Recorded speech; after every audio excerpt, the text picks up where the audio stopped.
ഇന്ത്യക്ക് ഒരു അതിഥിയുണ്ട്. Russian president Vladimir Putin ഇന്ന് വൈകിട്ട് ഡൽഹിയിലെത്തും. 23ാമത് ഇന്ത്യ റഷ്യ വാർഷിക ഉച്ചകോടിയിൽ വ്ളാഡിമിർ പുടിൻ പങ്കെടുക്കും.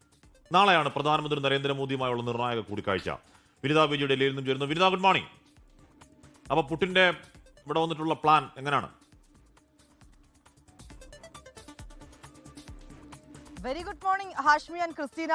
ഹാഷ്മി സൂചിപ്പിച്ചതുപോലെ തന്നെ അദ്ദേഹത്തിന് ഡൽഹിയിൽ എത്തുന്നതുമായി ബന്ധപ്പെട്ട് ഇന്ത്യയിൽ എത്തുന്നതുമായി ബന്ധപ്പെട്ട് വലിയ സുരക്ഷാ ക്രമീകരണങ്ങൾ തന്നെയാണ് ഒരുക്കിയിരിക്കുന്നത്. 5 ലെയർ സുരക്ഷയാണ് രാജ്യ തലസ്ഥാനത്ത് റഷ്യൻ പ്രസിഡന്റിന്റെ സന്ദർശനവുമായി ബന്ധപ്പെട്ട് ഒരുക്കിയിട്ടുള്ളത്. അതിൽ ഏറ്റവും പ്രധാനമെന്ന് പറയുന്നത് റഷ്യയിൽ നിന്നുള്ള തീവ്ര പരിശീലനം ലഭിച്ച ഈ സെക്യൂരിറ്റി ഉദ്യോഗസ്ഥരടക്കം ഡൽഹിയിൽ എത്തിയിട്ടുണ്ട് എന്നുള്ളത് തന്നെയാണ്. അവർ ഇന്നലെ വൈകിട്ടൊക്കെ ഡൽഹിയിലെ വിവിധ ഭാഗങ്ങളിലൊക്കെ വിന്യസിക്കുകയും അവിടെയൊക്കെ തന്നെ ഈ റഷ്യൻ പ്രസിഡന്റ് സന്ദർശനം നിശ്ചയിച്ചിരിക്കുന്ന മേഖലകളിലൊക്കെ തന്നെ പരിശോധനകൾ നടത്തി സുരക്ഷാ സ്ഥിതിഗതികൾ അവിടെ വിലയിരുത്തുകയും ചെയ്തിട്ടുണ്ട്. ഇന്ന് വൈകിട്ട് 7 മണിയോടുകൂടി റഷ്യൻ പ്രസിഡന്റ് വ്ളാഡിമിർ പുടിൻ അദ്ദേഹം രാജ്യ തലസ്ഥാനത്തേക്ക് എത്തിച്ചേരും. തുടർന്ന് അദ്ദേഹം ഇന്ന് പ്രധാനമന്ത്രി ഒരുക്കുന്ന വിരുന്നിൽ പങ്കെടുക്കും. തുടർന്ന് മറ്റു പരിപാടികളൊക്കെ നാളെയാണ് നിശ്ചയിച്ചിരിക്കുന്നത്. പ്രധാനമന്ത്രിയുടെ ക്ഷണം സ്വീകരിച്ചുകൊണ്ട് 2 ദിവസത്തെ സന്ദർശനത്തിനായാണ് റഷ്യൻ പ്രസിഡന്റ് ഇന്ത്യയിലേക്ക് എത്തുന്നത്. നാളെ അദ്ദേഹം രാജ്ഘട്ട് സന്ദർശിക്കും. അതിനുശേഷം പ്രധാനമന്ത്രിയുമായിട്ടുള്ള നിർണായക കൂടിക്കാഴ്ച ഹൈദരാബാദ് ഹൗസിലാണ് ഉണ്ടാവുക.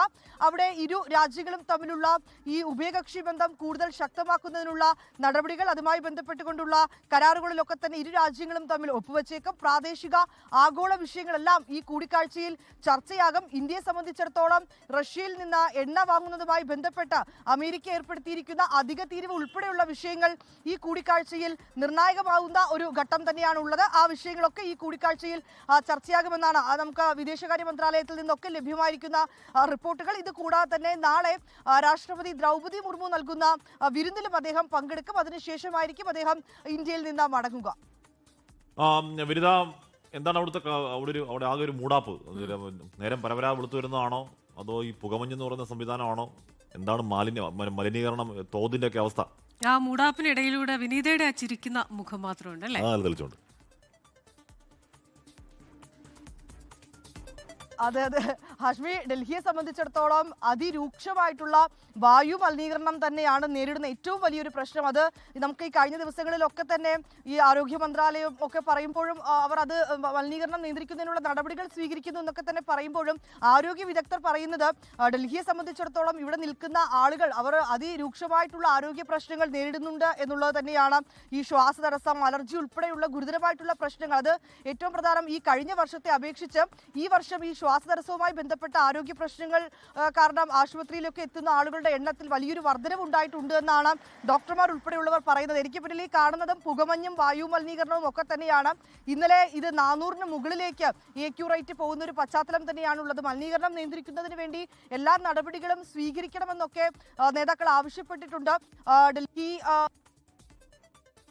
കൊണ്ടുള്ള നടപടിക്രമങ്ങൾ ഞങ്ങൾ സ്വീകരിക്കുന്നു എന്നൊക്കെ ഇന്നലെ രേഖാ ഗുപ്തയുടെ ഒക്കെ നേതൃത്വത്തിൽ ചേർന്ന യോഗത്തിൽ തീരുമാനിച്ചിട്ടുണ്ട് എന്നൊക്കെ പറയുമ്പോഴും സാധാരണക്കാരെ സംബന്ധിച്ചിടത്തോളം ഇത് തന്നെയാണ് അവസ്ഥ. നമുക്ക് മാസ്ക് ഒന്നും ഇല്ലാതെ പുറത്തേക്ക് ഇറങ്ങാൻ പോലും കഴിയാത്തൊരു സാഹചര്യം തന്നെയാണുള്ളത്. നമ്മളും പുറത്തേക്ക് ഇറങ്ങുമ്പോൾ മാസ്ക് ഒക്കെ ധരിച്ച് തന്നെയാണ് ഇറങ്ങുന്നത്. ഇപ്പോൾ ലൈവിനിടയിൽ നമുക്ക് മാസ്ക് ധരിച്ച് സംസാരിക്കാനൊക്കെയുള്ള ഒരു ബുദ്ധിമുട്ട് കാരണമാണ് അത് ഒഴിവാക്കുന്നത്.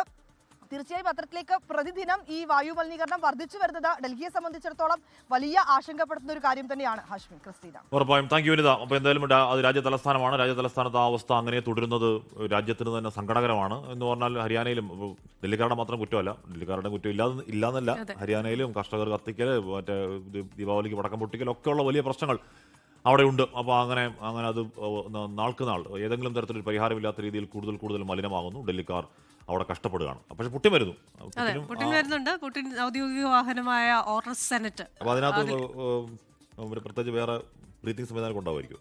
അദ്ദേഹത്തിന് ബ്രീത്തിങ് സംവിധാനം ഇല്ല, പക്ഷെ അതിനകത്ത് ലഭിക്കുന്ന എന്തായാലും ഇന്ത്യ റഷ്യ ഉഭയകക്ഷി വ്യാപാരം 70 ബില്യൺ എന്തോമാണ്. അതിൽ 65 ബില്യണും റഷ്യ ഇന്ത്യയിലോട്ട് ഇറക്കുമതി ചെയ്യുന്നതാണ്. 5 ബില്യൺ മാത്രമേ നമ്മൾ അങ്ങോട്ട് കയറ്റുമതി ചെയ്യുന്നുള്ളൂ.